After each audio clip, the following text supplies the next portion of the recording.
Hi everyone, I've got a recipe for you that all the family will love. It's breakfast cookies. Yes, you can actually have cookies for breakfast. They're super healthy, really yummy. Even my fussy toddler loves eating them, and they're so easy to prepare. They take no time at all. So watch this video. I take you through step by step how to do it, show you all the ingredients, and be sure to check out my blog for a larger feature with all the fine details, things that maybe I got wrong that I can share with you and you can learn from to make your cookies even more delicious. They're also great for lunchboxes, picnics during the summer months. You can bring them out at parties and impress your guests. They're very filling, so they do make a great breakfast on the go. So for you, perhaps if you're rushing, we're always rushing, right, as mums. So if you're running out the door, grab one of these breakfast cookies. They're kind of like flapjacks, but because you make them in the way that I show you, they're really healthy. You know exactly what goes in it. There's no extra fats or anything like that. So there's no sort of side order of guilt. As with all my videos that focus on family dishes that I believe children will love as well, I do show my son's reaction, and it's a good one, so try it and let me know how you get on in the comments box below. Thank you and bye for now. To get started, you need half a cup of raisins, half a cup of dried cranberries, one large mashed banana. In it all goes into a large mixing bowl.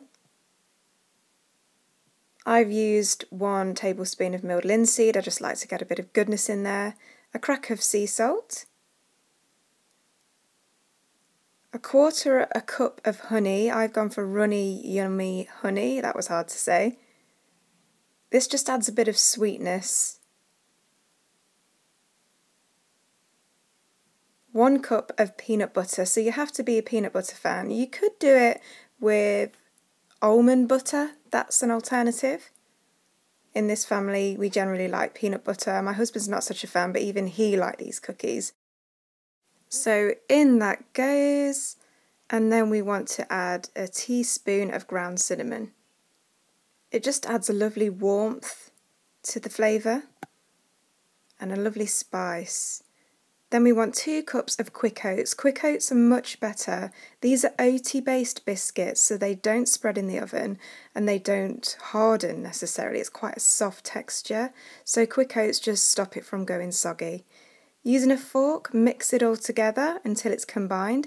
It is quite tough work, good for the arm muscles here. So give it a good stir, or you could just use an automatic hand stirrer. It starts to look something like this when it's all combined, and ends up finishing like this. So a fairly moist, dense mixture. Onto a lined baking tray, you want to use the mixture and roll it up into messy balls. Don't worry about being too perfect with the shape of it at all. Just take the mixture between your hands, roll it into a ball, and you will find the ingredients stick together really well. It should be quite a dense mixture, quite heavy, and it should glue together really well. That's when you know you've done it right. If you need it to bond together better, just add a little more honey.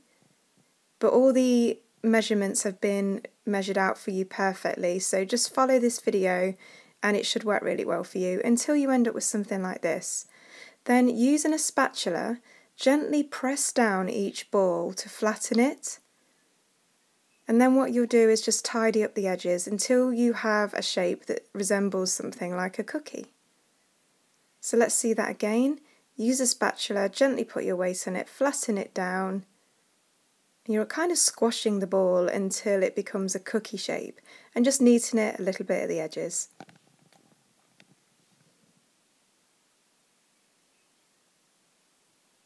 Press it down, squash the ball. This is quite fun actually, very therapeutic. And then neaten it up at the edges. You want the edges to be neat because you don't want anything to fall apart once you've cooked them. So just make sure everything's secure, any raisins sort of press back in there if they become a little loose. And you repeat this for every ball.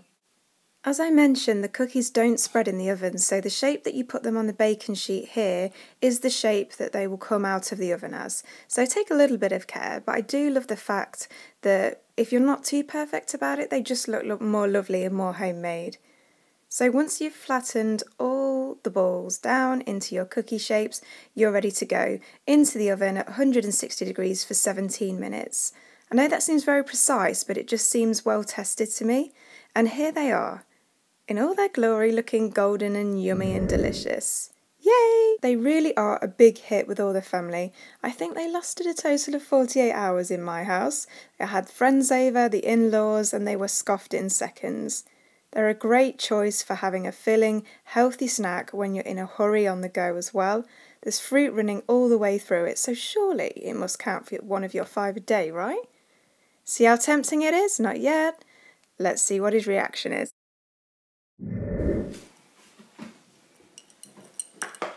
Ooh, cookie! Cookie!